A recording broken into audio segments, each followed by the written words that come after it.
China's leaders have renewed pledges to boost the economy over the next 10 years during meetings this week in Beijing.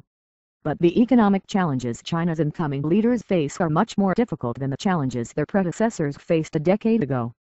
China's aspirations for its economy over the next decade have come up repeatedly at the National Party Congress, in discussions on the sidelines of the meeting and in state media's coverage of the event. It also figured prominently in the opening speech of outgoing President Hu Jintao.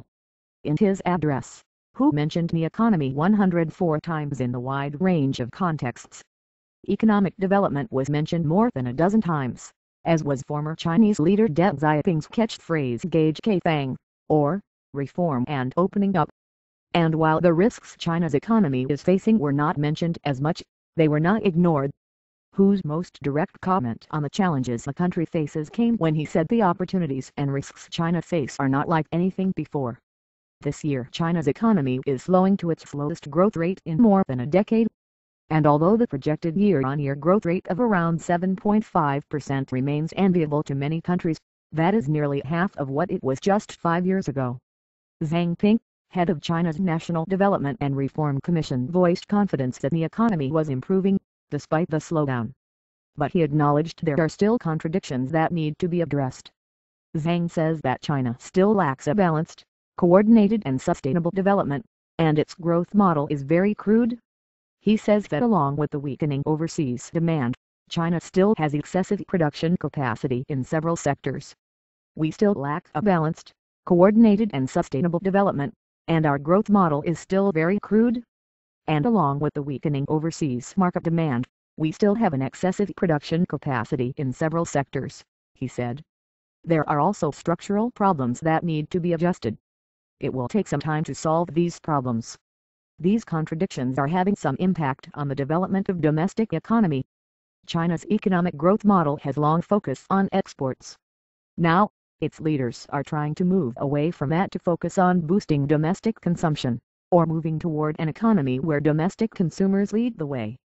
Unlike his predecessor, that will be a key transition that China's incoming leader Xi Jinping will oversee, says Patrick Chovanec, a Beijing-based economist. And that is a difficult transition for any economy, but particularly one as large as China. And he's Xi Jinping going to be tackling that challenge? It's a challenge that people have been talking about for the past couple of years, but very little progress has been made in actually making that adjustment, and he's going to have to tackle that at a time when that is going to translate into a slowdown in the Chinese economy, at least in the short run, he said.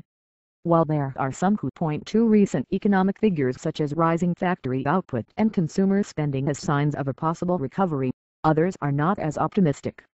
Skeptics say the slowing of lending at banks is a sign the economy may still face challenges. Patrick Chovanec says that as bank lending slows, investors are turning to other products such as bonds, private wealth management vehicles and trust funds. There are some people who say, well, this is part of financial reform in China and this will all work out fine, he said. I am more skeptical, and to me what it signifies is that more and more of the funding for China's investment-led growth is being shifted away from relatively low-cost low-interest bank loans to alternative investment vehicles that are promising higher and higher returns on the same assets. There is also the problem of so-called bad debt, such as defaulted loans written off by creditors as a loss.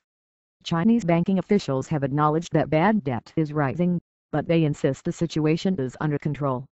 Shang Fulan, chairman of the China Banking Regulatory Commission, spoke at a news conference in Beijing this week. Shang says bad loans have been on a rise this year, mostly due to the difficulties in management of some industries. He says, however, that the overall quality of bank assets is stable and the risk is still under control. Shang says that with China's bad loan ratio still below 1%, the country's bad loans are still far lower than the world's major banks.